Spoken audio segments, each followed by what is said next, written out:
What happens when a TikTok star trades viral videos for the roller skating spectacle of Starlight Express? Well, in this episode, I sit down with the brilliant and energetic Jeevan Braich to talk about his journey from social media to the stage, the highs and challenges of performing, and the mental resilience it takes to make it in the world of theatre. But this conversation goes deeper. We talk about love, relationships, and the reality of juggling personal connections in such a demanding industry. Jeevan also opens up about his experience with adoption, the importance of embracing your own path, and why life isn't about following a perfect timeline. And somewhere in between, we share a few laughs over his adventures and misadventures in the kitchen. It's heartfelt, it's fun, and of course, we wrap it up with a quickfire round that brings out some unexpected answers. So grab a coffee, get comfy, and let's get into it. This is ChatterBeans, episode 10. Welcome to ChatterBeans, where every cup holds a story. I'm your host, Isaac Kong, and in this brand new podcast series, I'll be sitting down with people from all walks of life. Join me as we dive into their stories, the lessons they've learned, the memories that have shaped them, and those bits of advice they wish they could share with others. And the surprising things you'd never guess just by looking. Every episode, we'll sit, chat, and discover the extraordinary hidden in everyday lives. So grab your favourite brew and settle in. It's time for some good coffee and even better conversation here on ChatterBeans. Jeevan, welcome to ChatterBeans. Hi, thank you for having me. How are you? I'm really well, thank you. How are you? I'm all right. I'm Yeah. so happy we could get you here. Oh, stop it. I'm really grateful. We've got a star. Oh, no. Where? That's the host. No, not yet. Before we begin, imagine we're in a coffee shop. What's your go-to coffee order? Caramel macchiato, extra sweet. Always. Yeah, I think. I love a caramel macchiato because it's like, it reminds me of me. Does it? It's actually quite like a serious drink, but then at the same time, you've got the bit on top that's kind of like extra. And Love cream. that. That's me, yeah. Yeah, perfect. We've never had that answer, so that's great. Even better. And you were on a little documentary about Costa, weren't you? You were really sly to bring that up. So I can't tell you the amount of years that was. Was it? That me and my friend, we were in Birmingham and just walking around on a Saturday or something, I don't know. And they stopped us and, fine.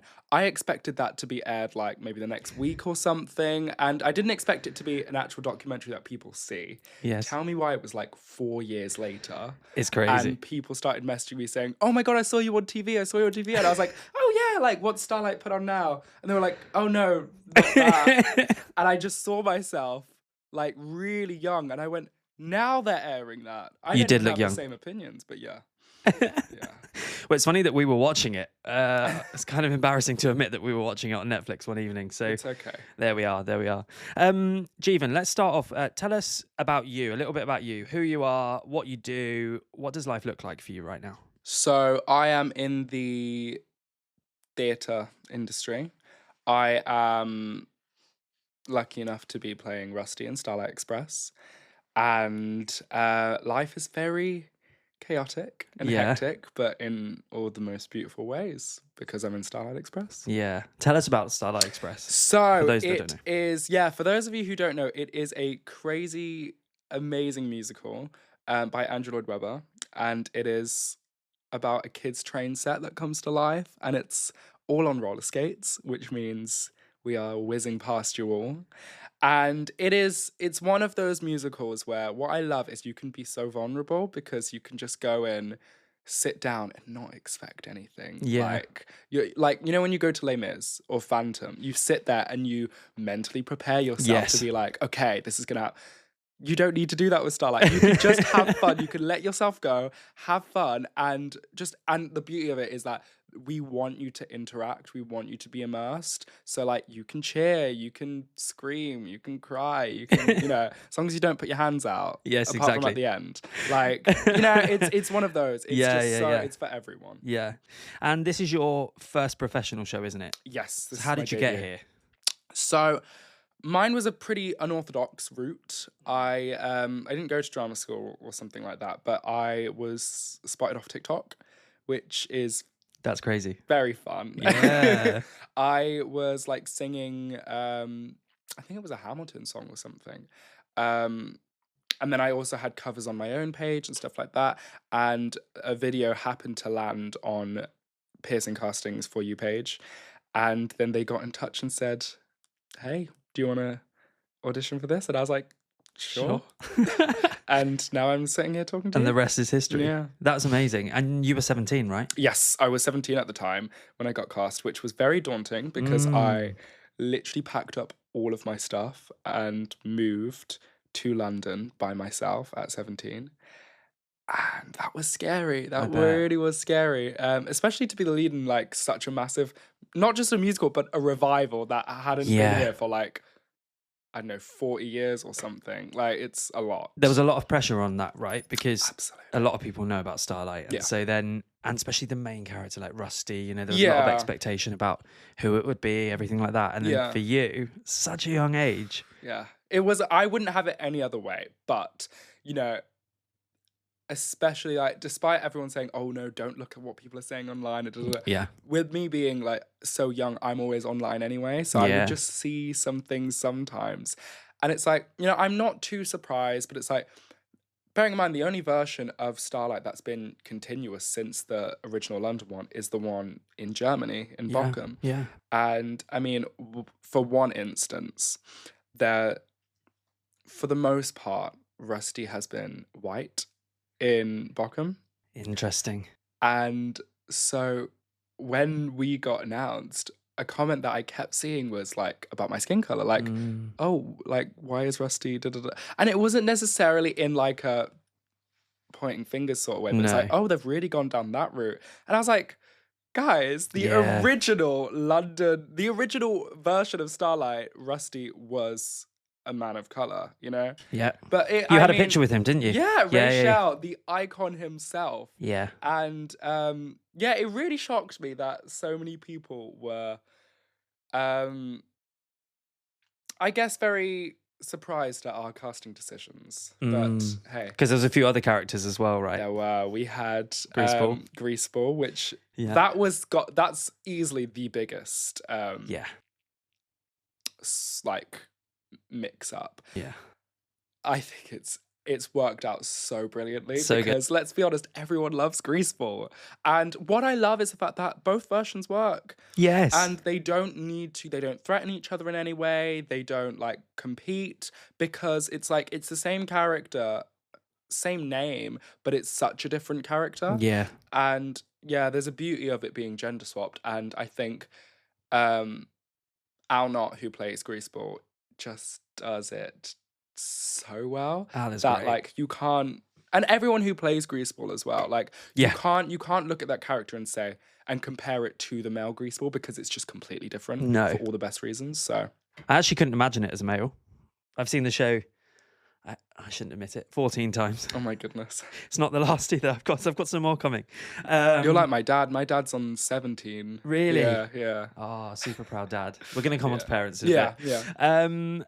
So the process of starting Starlight, moving to London, you had a lot going on there. So obviously I'm so happy you're here, because everyone knows my husband is in Starlight with you. That's how we met, and we've known, you know, we've met each other a few times now.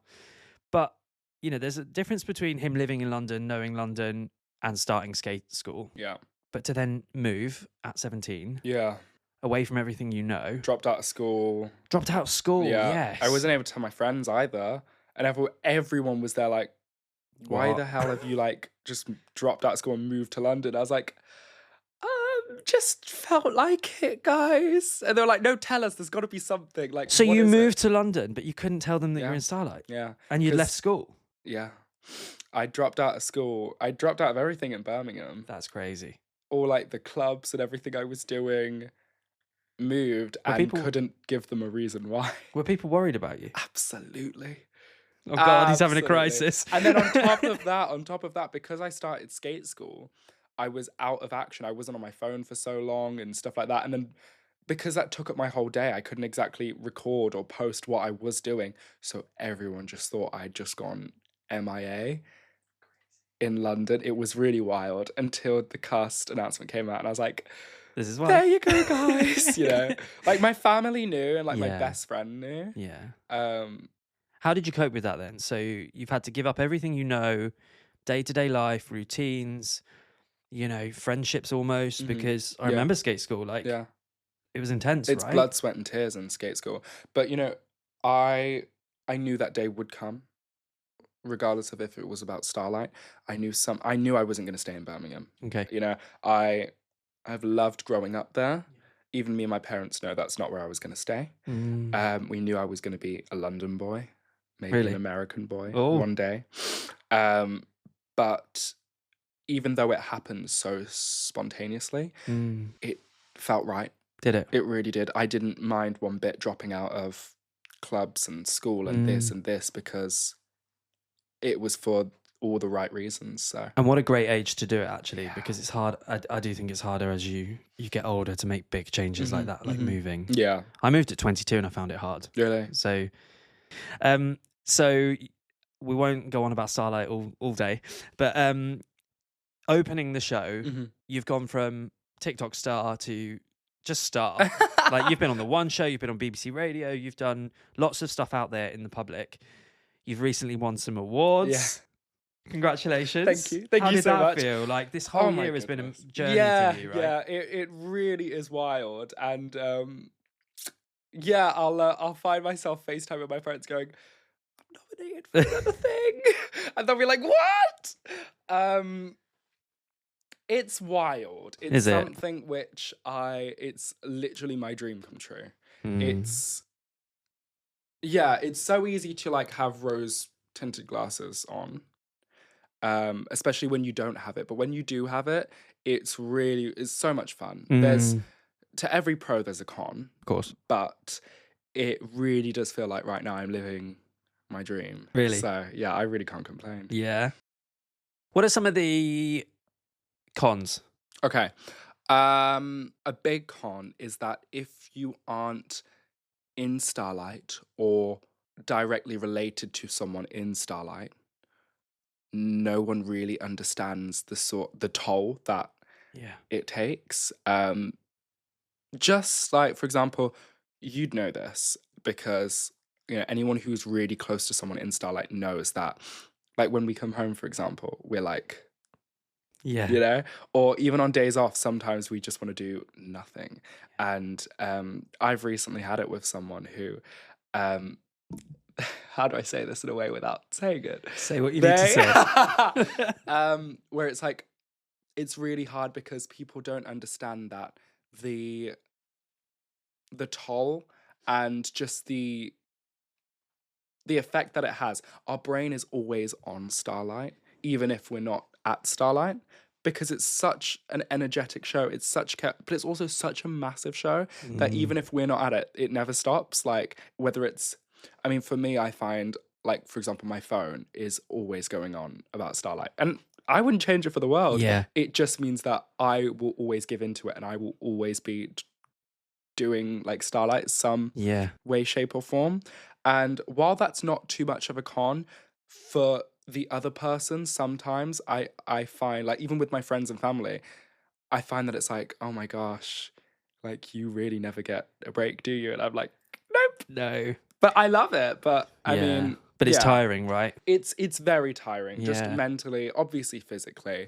And every job is like that. I just think because Starlight is so physical as well, it has such a big mental toll. Yeah. And you do a lot of shows a week, really, for being on roller skates. Yeah. And not really having a regular swing or cover that covers you like every week. It's just sickness and holidays, right? Yeah. I see that with Oscar. He gets home usually at 11, so and then you can't switch off for a few hours. It's going to bed at 1 or 2 in the morning, and then waking up late in the next day. So actually, before you then have some food, you're back at work again, right? You're thinking about going back to work. Exactly. So, I mean, even with me, I live quite close to Starlight, and I found that I don't find I'm going to sleep until like 1 or 2. Yeah. And then it's like a few hours sleep. Then I've got to get up early to do 2 shows. And it's weird because now my mind is in a place where I'm like, but that's what I do. That's what you do. That's your job. Yeah. I'm okay with that. Yeah. Saying it sounds like worse than it actually is, I guess, because now, like, I feel like that's just normal, and that's not really something that that I would change because that's just all part of it. Yeah. But yeah, it does take a lot to unwind from the show. I find that just because it's so overstimulating. You've Yeah. got every special effect in the book in this show. It is sensory overload. I Absolutely. had one show, I don't know what it was, whether it was one too many wines before the show. Because a lot of the time Those I go on wines my are own. strong. So I'm Yeah. sitting in that Yeah. bar on my own, usually for a Absolutely. good hour before. Oh yeah. But one show I felt really unwell. Like, oh my God, Really? I'm going to have a fit. Because it was just, I felt really sick. Yeah. Maybe because I was sitting in first class as well. Oh, that'll do it. That'll do it. When it's right there on, Yeah. that'll absolutely do it. But I wouldn't change it, and I love it. No, and yeah. you're right. It's one of those shows that I think, you know, I say to a lot of people, and hopefully I won't offend anyone, especially in the fan group. The storyline's questionable. I think Andrew Lloyd Webber said it at the awards. He did. But it is one of the best technically, whether it's the skating, the lighting, the sound, the effects, the visuals. Probably the best production I've seen. I used to work in TV. And interestingly, just a side story, I used to work in that exact studio on X Factor. So when Oscar got the job there, and I've been backstage, and you've still got the corridor, right? Or with the X Factor corridor, Yes. It's insane. So it's like, this was a good 10 years ago. But it's one of the best things I've seen, like production-wise. So everyone should see it. Absolutely. No, come see it. It's something that you really wouldn't want to miss. No, definitely.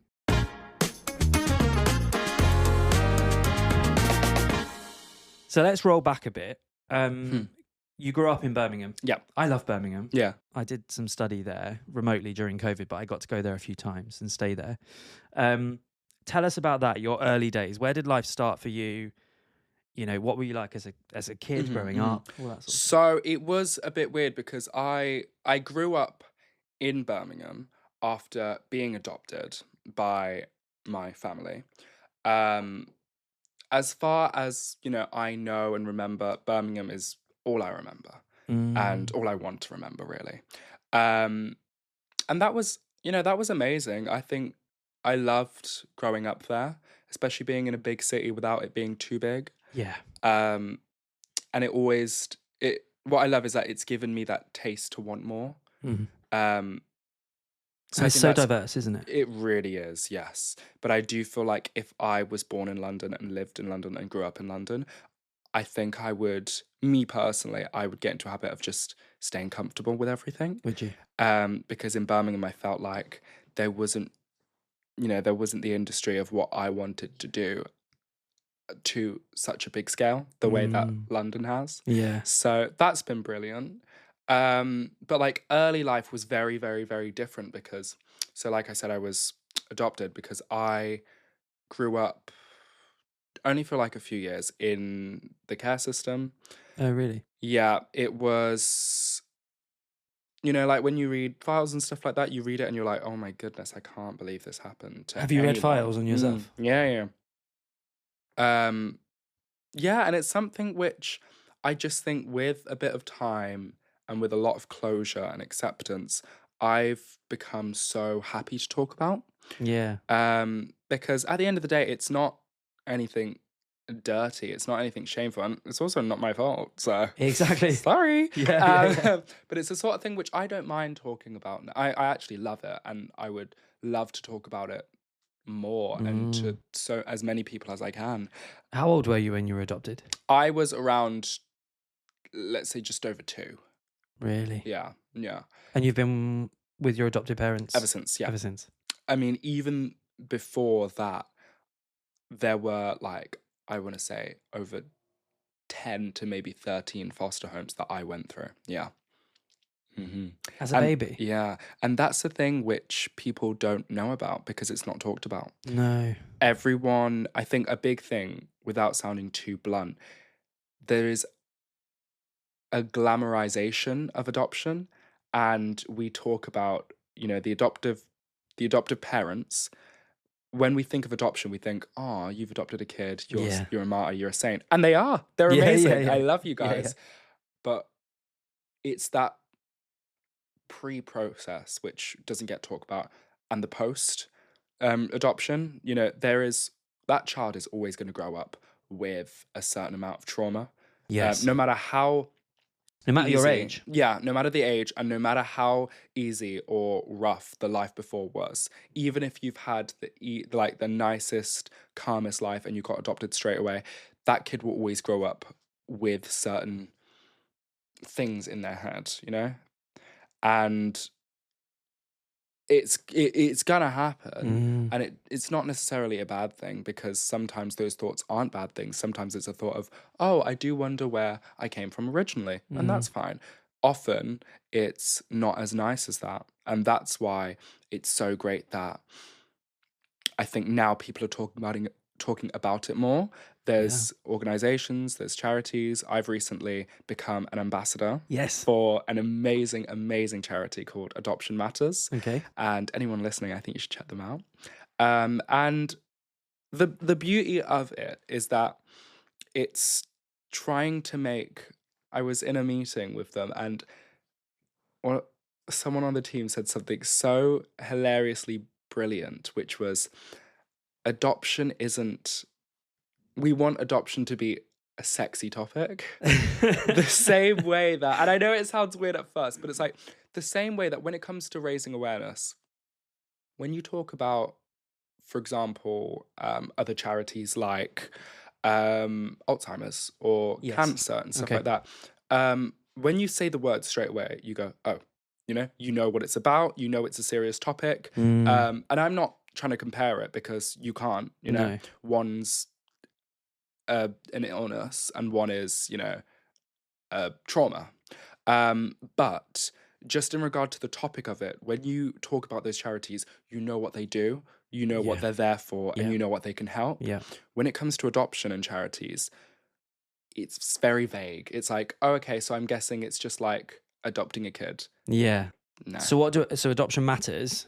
What's their main focus? What they will do is pretty much everything. That's the beauty of them. When I was looking at their website, I was like, are you kidding me? You do all of this? Whether it is helping parents who have adopted with information, advice, whether it is helping out kids who actually are in the system, they actually help place kids in their forever homes themselves. Wow. And that's just by being, not the most humongous charity in the world. They've done that themselves. Yeah.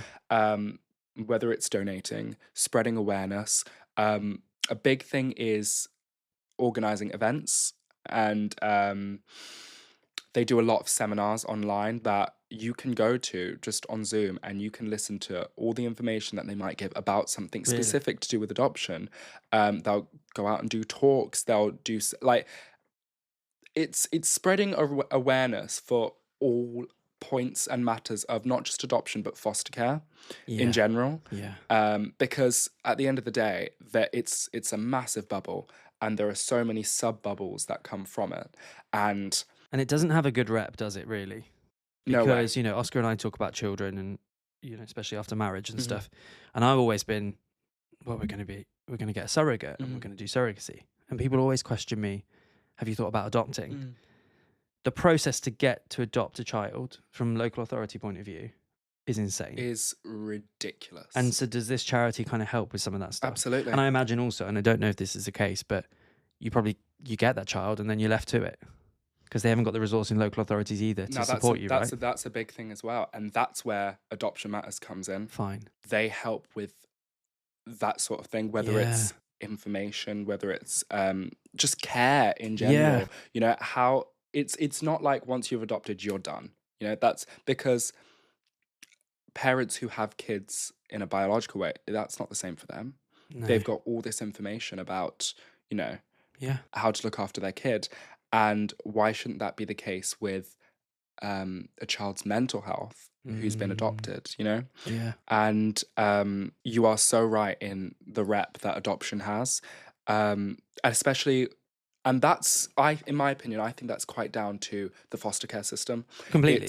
It's really been neglected. I mean, I'm an example of that. I mean, before I was even 2, I had been through however many homes, because Crazy. Whether it's people fostering a kid just for the money and not looking after them, which is so common. Yeah, I hear that. Or it's underfunded foster group homes. A lot of the time, it's not getting the attention, the credit, and just the funding that it Yeah. should be, because at the end of the day, these are kids who have already had their parents give up on them. Yeah. You know, why is the government doing the same? Yeah. Yeah. Yeah. Like, it's really and then that kid with underfunding and just being underprivileged grows up and thinks that their life isn't, worth anything. A lot of the time they'll stay in foster homes until they get to 16, then they're placed in a council home somewhere, and that kid is more susceptible for gangs, violence, drugs, and then we wonder why. And then the government they're saying, oh, we've got so much violence, but it's no point trying to sort out the situation then. You No, need to go back completely. and get it from the root, So my earlier career, I used to work in social housing. Mhm. I used to be a housing manager Yeah. for like big council blocks outside of London. And I used to place so many young single mums that unfortunately have been through that same process and let down. And it's like there are great, parents or could be parents out there that want to go through that process. Yeah. And I've spoken to a few at different places and, that have gone through this really lengthy process to be told no at the end for silly reasons, like they don't have a big enough bedroom. Yeah. And it's like, well, hang on, you let everyone else. So anyway, so when did you know you were adopted, and how did that conversation go down? Like, were your parents always up front? Yes. Your adopted parents? Yeah. My parents did it in a really clever way. They did it in 3 stages. So they told me when I was very, very young, Okay. like when I was old enough to like understand words, they told me then. And obviously it went right over my head. Yeah, of course. Fine, but they've told me. And then again, a few years later, when I was talking and understood more, they told me again then. But they did it in a different way to the first time. They did it in, they explained it in a really simple, like, mommy A and mommy B situation. Right, okay. And that, I mean, let's say that was around the age of 7 on, like, ish. Wow. So then I carried on living, like, knowing that in that sort of way. Yeah. And it was just something that obviously wasn't taking over my mind, but it was something that, I'd understand. I'd be like, okay, cool. Yeah. And then when I was like, let's say 12, 13, when, you properly understand it, they told me again in a different way to that, just to like fill in the gaps, fill in the blanks. So nice. So I always knew. Yeah. And then I'd obviously ask as many questions as I'd want to. I mean, when I was really young, I was like, okay, cool. Yeah. But then when I was older and they'd say it again, I'd be more responsive and just ask more questions about it.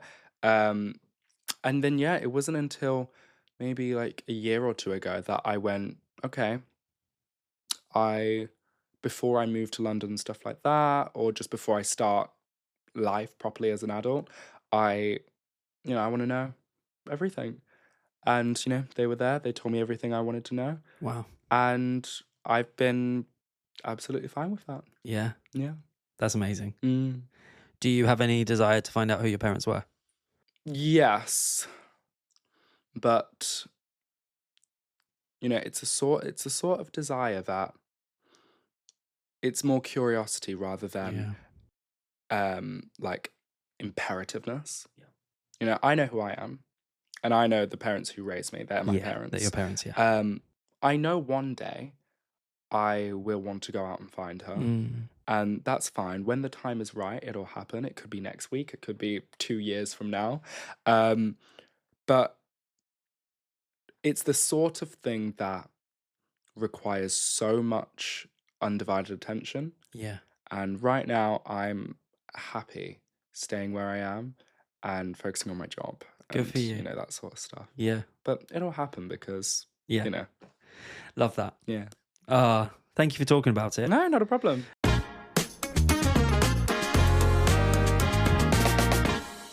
Hey, it's Isaac. If you're enjoying this episode, don't forget to hit subscribe so you'll be the first to hear the new ones as they drop. And for more behind the scenes moments, clips, and extra content, follow ChatterBeans on Instagram, TikTok, and YouTube at chatter.beans. All right, back to the episode. So growing up, were you in drama, singing, acting, any of that sort of stuff? So I went to the Birmingham Conservatoire on a Saturday. I was part of their junior program. And that was actually run by Julian Lloyd Webber. Really? Yeah, he was like the chairman. Okay.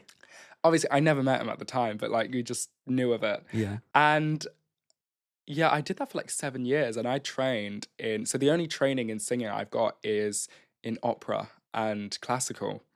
Wow. Yeah, I was taught by my amazing teacher Claire Wilde, who gave me every single foundation. I was saying this yesterday, actually. It feels like it's like dance. People say like apparently if you've studied like ballet, it's like a great foundation, and you can go on to do anything. Right. That's the same with classical. Really? So you can always tell when someone's classically trained, not because they're like better than everyone else, but just because of like, you know, they've got a certain foundation. And I'm so glad that I did that. Really? Yeah, and I was a chorister in a choir with a big robe. Oh, I can just imagine. Yeah. And I, you know, believe it, like now looking back, oh my goodness, I wouldn't change it for the world. Really? I'm glad I did that. So a little part of me does sometimes go, oh, I wish I did more like musical theatre and stuff like that. But it's like, hey, I'm there now. Like, Exactly. yeah, it's, Exactly. yeah, I really like the journey that I had. Yeah. So yeah. So what's next for you? What you know, you're in Starlight at the moment, but maybe it won't go on forever. But what do you want to do in the future? You talked about America. Yeah, in the future, I would love to be doing a lot more acting. Would you? Yeah. Okay. I really want to do a play at some point. Do you? Yeah. Yeah. So different from Rusty. Yeah, but I think for a good reason, because like I adore singing and I'm never going to be able to stop singing. Yeah. But I would like to establish myself as a serious actor. Okay. And you know, I was watching like, I think it was Hello Dolly or something, and I was looking at one of the older male characters, and it's like, I want to do that one day. But it's like right now, if I, you know, hopefully went on and did acting or maybe something in a different industry like film or TV or something, in 10 years I could come back and be 28, you know. Thank you for making me feel so old. Oh my God. I'm sorry. But like, yeah, and then I'd love to come back and play. And I'm not saying I want to be out of musical theatre for that long, because no. But I just one day I want to be able to play a more mature role that, you know, that my heart will desire. But right now it's well, you do look really young, or which is so natural, you know. So yeah, I can't wait to be able to play a more mature role in musical theatre. But yeah, I would love to venture into acting and script type screen work. How are you going to get there? Don't know. Who knows? I mean, hey, I got this off TikTok. Exactly. This is my thing. You never really know. I was right before I moved to London. Everyone was applying for uni, and I was one of the only people in my year that didn't apply. Yeah. And my teacher was like, Jeevan, what are you doing? Like, come on. And I was like, I'm just not feeling this. I don't know why. And I had this whole like timeline in my head. And then 1 week later, I was told I'm going to be moving to London. And everything changed. And it made me realize I need to scrap that whole timeline. For some people, it's great. For me, it made and obviously a rough timeline is great, and a rough plan of your life is amazing. And I'd always recommend that. But if you plan every little detail to like perfection, it's never going to happen, because life is so unprecedented. Yeah. And this has made me realize that you are I always say this now, I'm like, you're on your own path. Yes. But whenever you get to where you get to, that's like when it's supposed to happen. Yeah, totally. You don't need to say, okay, but by the time I'm this on Wednesday the 20th of this, you know, like I have to be doing this. Like that's not how it works. When it happens, it'll happen, and it'll happen at that time for a good reason. Yeah. So who knows? If something out there comes up, it'll happen when it's right. Do you know what? I don't want this to be patronizing in any way, but you're at such a great point in life. Like to have this job, to move to London, be exposed to such stardom, I guess, and it's crazy. being out there publicly at such a young age. it has got the potential to lead you to very good things. I hope and so. take the time for you and just enjoy the journey, I suppose. Yeah. Like, I am older than you. I hate to say it, but I'm almost double your age, which I don't look it. No, you But don't. it does. But yeah, life goes by quite quickly, and things change and happen, and I've got a loose plan for the future. Who knows? Yeah. Would you like to move countries? Is that part of your plan? Yes. Yeah. I always said that one day I'll be living in America. I'm happy to not live in America for the next 4 years. Yes. That's all I'll say. And then, Yeah, then we'll see. hello, Jeevan hits the road, I can't wait to see where your career takes you. Oh, thank you. Genuinely. That's really sweet. I remember, I've talked about this person before, but Oscar worked on Miss Saigon with Joanna Ample. Yeah. And her career has been insane. And I just think what a life she must have had, and I wish the same for you. Thank you. I kind of love that I get to meet all these people through theatre, through Oscar, which is quite nice.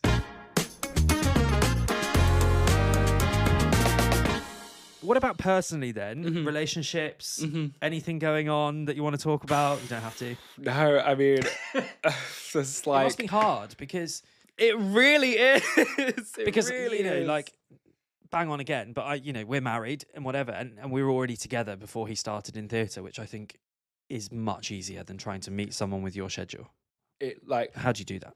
The schedule has been the biggest thing. Yeah. That is so tolling.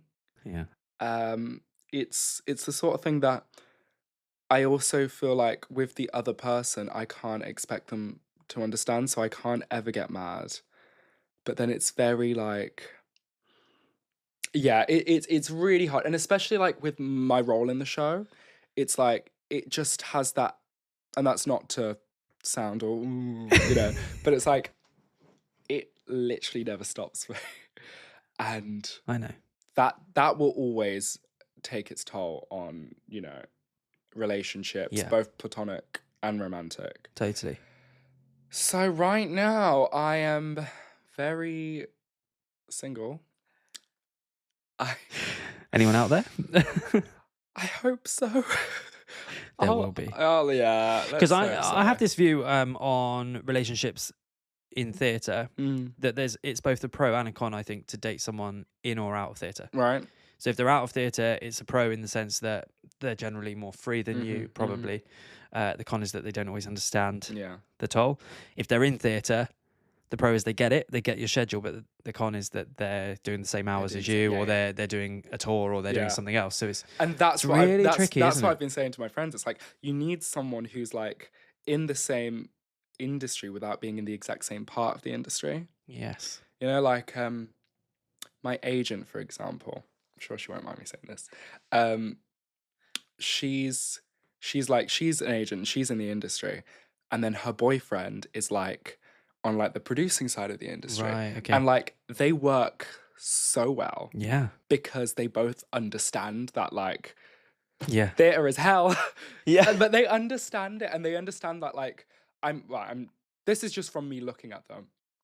I feel like that's what I'm looking for. I'm looking for someone who that being said, if the right person comes along and they are like in the exact same industry, that's fine. Exactly. As long as, I know this is going to sound so, as long as they're not in the same casting bracket as me, because then you're going to see each other in the audition room, right? And Fight it out. I'm too competitive for that. Really? No, like I would honestly break up with someone if they got a job over me. Oof. I wouldn't talk to them. Okay. I wouldn't. So yeah, I need the opposite of me. Whatever that might. That's just tall, really. Yeah. I'm like 5'10.5". So you need someone taller. Yeah. Fine. That's all.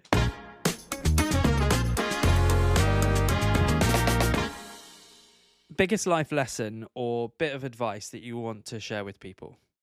Firstly, never put oil in a boiling pan of water.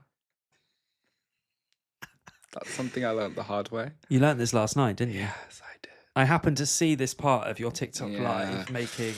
So guys, I don't know how to cook one bit. I recently turned my oven on for the first time, and I've lived in the apartment for I want to say 8 months Are now. you joking? No. I'm a takeaway boy. I mean, hey, in my defense, I'm not like a takeaway every single night. Like my mom and my dad will cook me meals when I go back, and I'll take loads of frozen stuff. So I am Really? eating home cooked stuff. Um, But your job is intense. Like, it's hard to... you know what I mean? Yeah, I get it. And I tried meal prepping one time, and I ate all 5 meals in one day.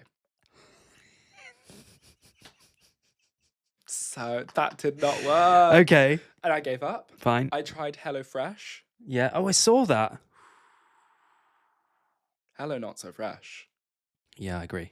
Uh-uh. I did it for a little while and stopped. I had to. It Also, doesn't last for the time they say it will last. No, and Yeah. then I'm it's finding I've got complicated. so many ingredients. And these in pouches and shit. I Like, hated it. Every time it was like sachet here, packet of this, and they were like, "Oh, it's nice and super easy." I'll go onto their app, and it'll go super easy macaroni and cheese. Meanwhile, I'm crying. The oven's on fire. The pasta's somehow burnt. Yeah. And like, no, it's not for you. no, No. no way. So I've decided now I am going to learn how to cook. I'm going to start with easy stuff. Yeah. Yesterday I did spaghetti and meatballs. Was it good? Oh my goodness. It was good. It was good. I didn't get salmonella. That's good. That's always a positive. Yeah, I was very grateful that I was on live and everyone was helping me because I needed that so bad. I didn't know how to cook pasta. Amazing. I didn't know that I had to take the meatballs out to defrost. Like, you know what I mean? And people were like, put it in the microwave. So I was about to put them in the microwave and they were like, no, don't do that. Yeah, but you know what? I'm glad that people get to laugh at my expense. Yes. Because it just makes it more positive. And now people are like, oh, we want this every week. And I'm like, you know what? I will do it every week and we can teach you how to cook something else. It's amazing. I'm thinking maybe like steak or something next week, you know? Oh my God. Why not? Speak to Oscar. He makes the best steak. I can't cook steak. I cannot do it. He does it Real. perfectly. Well, every time, I mean, Oscar's meals in general, every time I walk past his dressing room, I always end up going, Oscar, Literally. what's that in that container? He's like, oh, do you want me to close the door? And I'm like, no, I want you to open it and give me Bless some. him. Please. He literally is cooking all the time. That's the So thing he does good. on his day off is cook, and it's... And that's what I want to start getting into. Yeah. Yeah, I learned a lot of things the hard way. I burnt my shoulder and everything like that. And I ended up screaming at the meatballs and It happens. it happens. You're on a journey. It happens. I cut my hand open as well because the knife was the wrong way round. Yeah, that will happen. Yeah. So any other Oh yeah, life bits advice. of advice or life lessons? Goodness. Yes, I'd say I said it earlier, but just remembering that you're on your own path and it's so very easy to look at someone else who might be the same way you look or the same age or younger or older or someone who might be doing what you're doing and say, well, then I'm not doing good enough. You are doing just perfect the way you are. It's going to happen if you try. And I think a big thing is like putting yourself out there. Yeah. You really do miss 100% of the opportunities you don't take, but you don't need to look at someone. My stomach's really rumbling. Can you hear that? Yeah. And I've just eaten as well. I hope we picked that up on the I mic. hope you did as well. That's the salmonella. Oh no, let's wrap it up. But it's so easy to look at someone else and go, oh my goodness, blah, blah, blah. But just remember that your path is your path for a reason, and the reward will be so much greater when it comes at the right time rather than trying to rush something and not have it be right for you.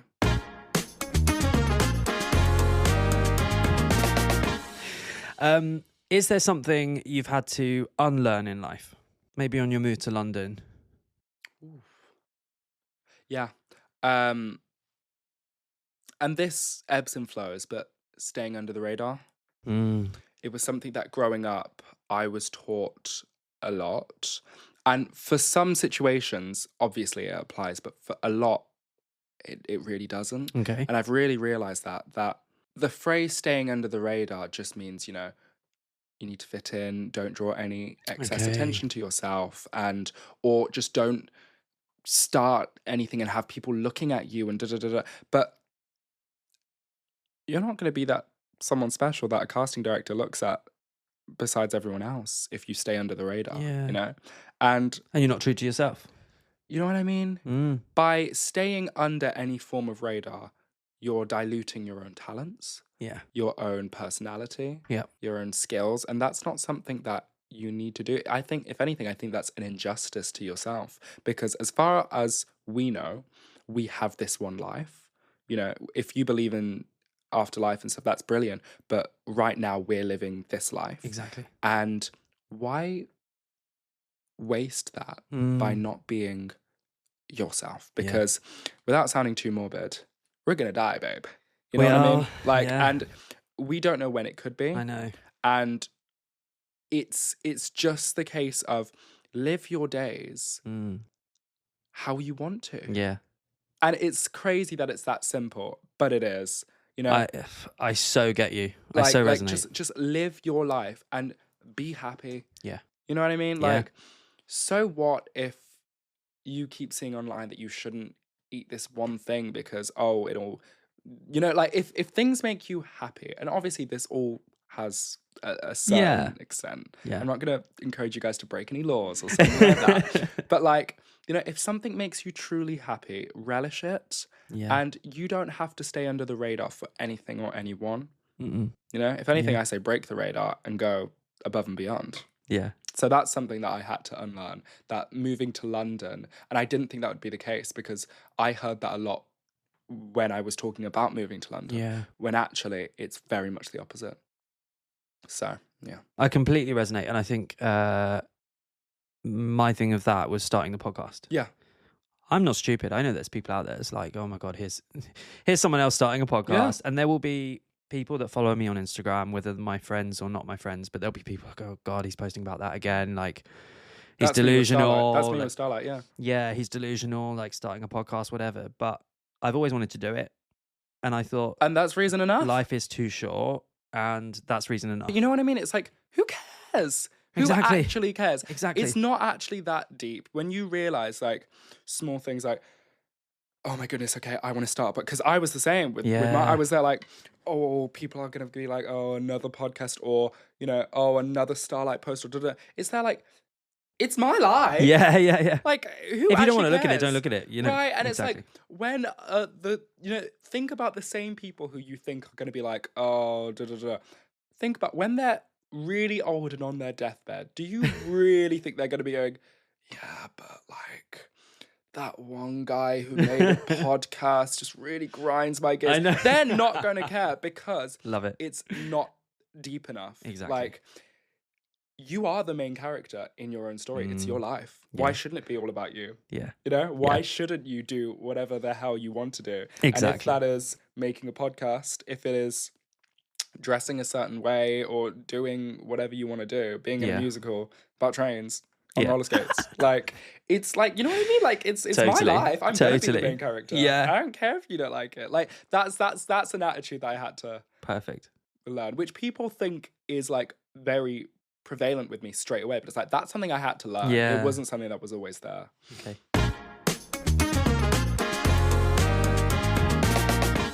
If you could have coffee with anyone, dead or alive, who would it be?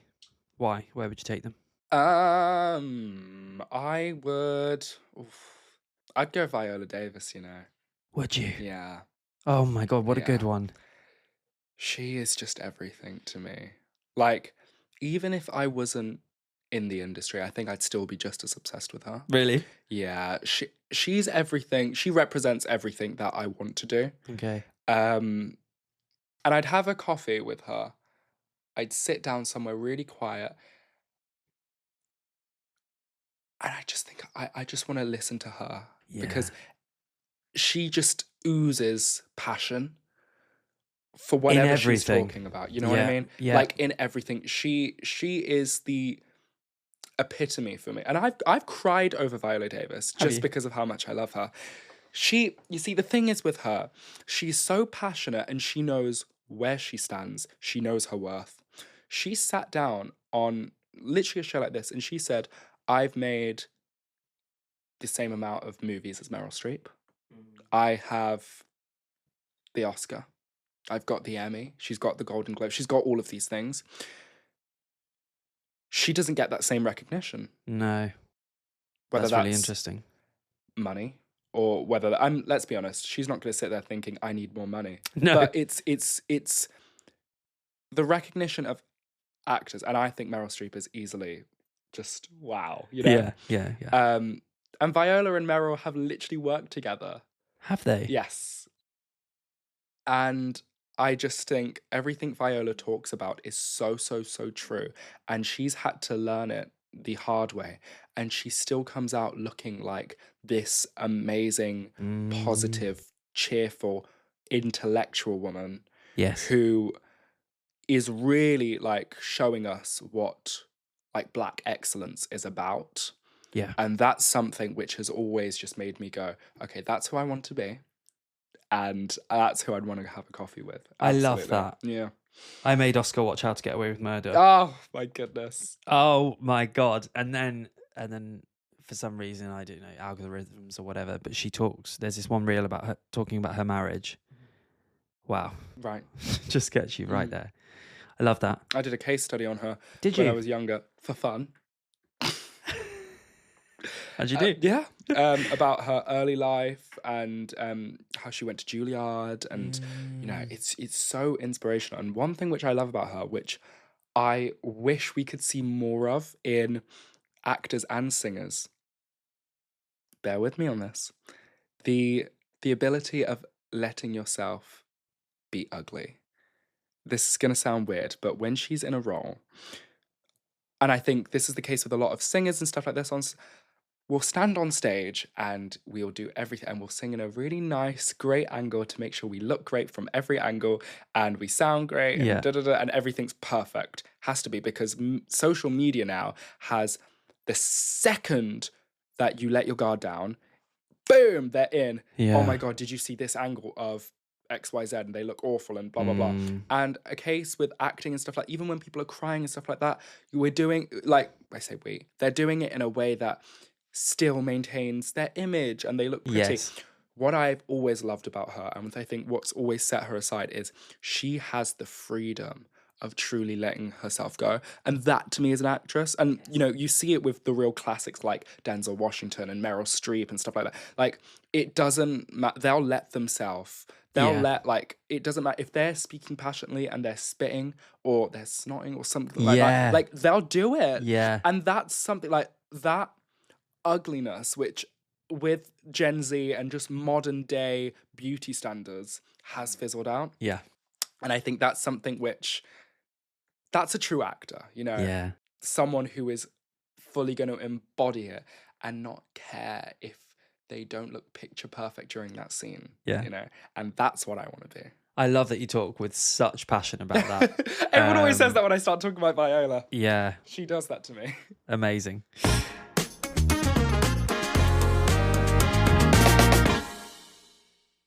We're almost at the end. Time for the quick fire round. Oh, okay. Are you ready? Let's do it. I'm ready. First thing you do in the morning? Brush my teeth. Good. Be honest, coffee or tea? Tea. A guilty pleasure you'll never give up? Glee. Glee. Perfect. Favourite place you visited and why? New York, because it's place of dreams. Yeah. Favourite way to spend your day off? In bed. Yeah. Anything. Chilling. In bed. Perfect. If you could time travel, would you go forward or backwards? Backwards. To when? 1 hour before I burnt myself. Perfect. If you can share, what's the weirdest thing you've Googled recently? Jeevan Braich. Have you? Absolutely, yeah. There must be so much. I'm going to do it after. It's really bad photos. I really don't like them. It happens. Yeah. There'll be more and more and more. I know, I'm hoping so. What is a small amount of joy that you've experienced recently? I went into the pocket of that coat and found a Snickers bar. Oh my God, I love that. Not melted as well. Perfect. I love a Snickers. Perfect. Jeevan, thank you so much for being on ChatterBeans today. I've loved the conversation, getting to know you a little bit more. I can't wait to see you in Starlight again. Oh, I appreciate it. Thank you. Where can people find out about you, where your career goes, what happens next? I'd say I'm a very social person. I Yes. mean, it's how I got the job. So anything on socials, Instagram, TikTok, and that, you'll find me there. And Amazing. I do a lot of updates. So Yeah. We'll tag you in the episode description Beautiful. as well as Adoption Matters Yes, as well. thank So, you. yeah, Jeevan, thank you so much. Thank you for having me.